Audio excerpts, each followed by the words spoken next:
Hey, welcome to BreitWerks. So what are we talking about today? Let's talk about cylinder ovality. So do we need to replace every set of pistons and cylinders on every engine that gets rebuilt? Well, probably not. So what ovality is have the cylinders kind of ovaled out, right? So you're not making a good seal on one side or the other. The turbo cylinders are especially vulnerable to it because there's no fins on the other side, a lot less structural integrity. When you look at these fully finned cylinders, they definitely tend to hold their shape, if you will, a little bit better. So how do we check for ovality? Well, you measure at 2 points. So you're measuring in the x-axis and the y-axis here, right? So across here and across here. And then you're doing it at 2 points in the y-axis. One, you're doing it up as close to the top as you can, and then down right where the base gasket would normally go. So as we check this, we'll make 1, 2, 3, 4, 5, 6, 7, 8 measurements. And I'll show you the difference between, this is a used cylinder, 60, 70,000 miles from 1986.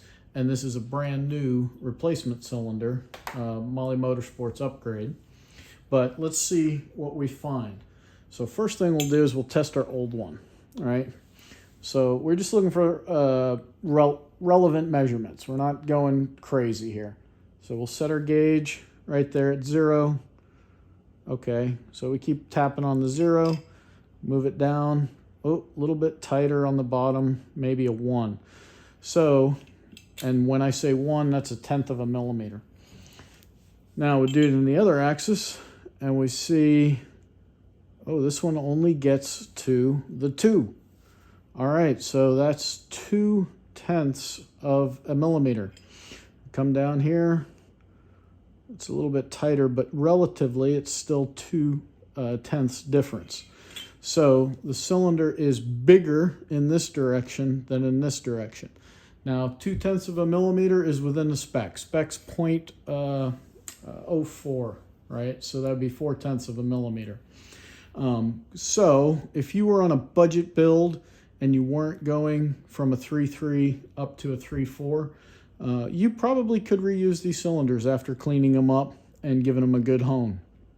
Certainly, I don't know if it's linear or not, but if we just make that assumption, you know what happens when you assume. That thing is about 50% of the way to exceeding its tolerance. So ideal, no. Reusable, if you're doing your own work and you're on a budget, you probably could put those back in the car. Now, here's a brand new one from Mahle Motorsports. Let's see how this one checks out. So we'll find our deepest point. We'll set our 0 marker. All right, so we relative 0 right there. 0 down there, no difference whatsoever. So the bore's square. Now we'll check the other side, and we're at 0, and maybe 1/2 of a millimeter. Yeah. So what that tells you is this guy is in a pretty tight spec, much tighter than what the tolerance would be. This guy is halfway relative, right? Halfway to the tolerance. So if 0.04 millimeters is the worn out measurement, this guy's at 0.02. Could you potentially reuse him? Sure. And all we did here, we just measured ovality, right? I didn't get into how actually, what's the actual bore size. We'd have to do a little bit more than the quick little measurement that I was just showing you there. But that's the first thing. More typically, you'll see it on the turbo cylinders. This is more of like a 3.2 style, or even an SC style, where you have the fully finned cylinders.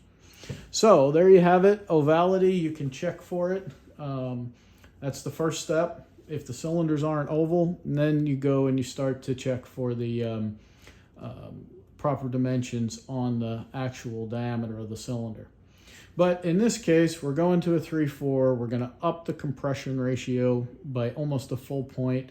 So it made sense to go with a whole piston and cylinder kit.